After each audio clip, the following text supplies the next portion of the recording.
Voici la capsule de la semaine BL Sport. On a Charles Giguère avec nous aujourd'hui. Charles, on a des petites questions pour vous aujourd'hui. C'est quoi les équipements qu'on a besoin pour aller pêcher la saison dans la saison hivernale? Je peux-tu amener ma canne à pêche en été que j'utilise pour aller pêcher en hiver? Ouais, tu peux utiliser ton équipement d'été pour la pêche hivernale, sauf que c'est pas adéquat côté manipulation pour pêcher sur la glace. Tu es très éloigné, tu perds de la sensibilité parce que tu n'es pas collé près de ton trou pour pêcher.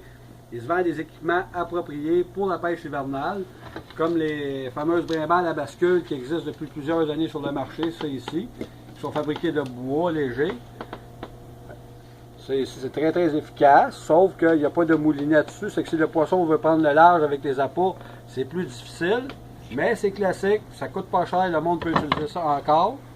Et pour les adeptes de pêche plus sophistiqués, la fameuse brimbale achetée, la brimbale polar qui existe depuis quelques années. Ce type de brimbale-là, il y a un drapeau localisateur de touche, qu'est-ce que vous voyez ici. Vous avez le poteau qui est en acier inoxydable qui rentre sous l'eau, autrement dit sous la glace, qui est tout isolé en acier inoxydable avec une huile lubrifiante pour empêcher de geler, pour que le pivot que vous voyez ici tourne bien. Aussitôt que vous amorcez votre drapeau sur la tige ici, votre appât est déjà sous l'eau.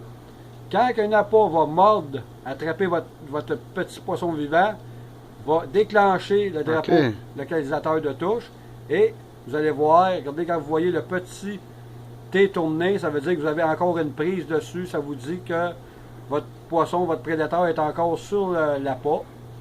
Puis en même temps, facile à régler, si vous voulez avoir une tension plus dure ou plus souple, vous dévissez le fameux T qui est ici. OK, c'est ajustable. C'est ajustable. Vous pouvez incliner, monter le poteau, le descendre pour lui donner une certaine rigidité à votre drapeau ici. Comme je répète, surtout qu'un poisson part, ça lève. Puis lui, il est sous la surface de la glace, puisque l'eau, c'est que ça ne gèle pas, c'est que c'est moins dérangeant de nettoyer des trous avec l'écumoire à toutes les 5 minutes, 10 minutes. C'est que ce type de brimballe-là est très sophistiqué, très efficace. Et pour les adeptes de pêche à la dandinette, la pêche verticale, il se fait des petites cannes, comme je disais, regardez, pour remplacer les cannes d'été qui sont plus courtes, avec des multiples actions, des actions moyennes, des actions plus rigides pour pêcher avec des leurres un peu plus lourds, des poids plus lourds aussi qui sont plus rigides.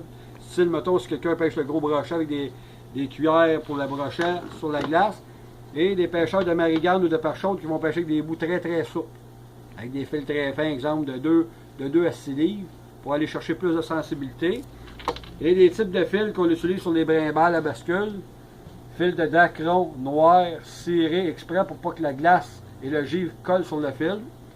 Et le fameux fil monofilament amélioré Trabuco, le T-Force, qui est très souple même au gros froid.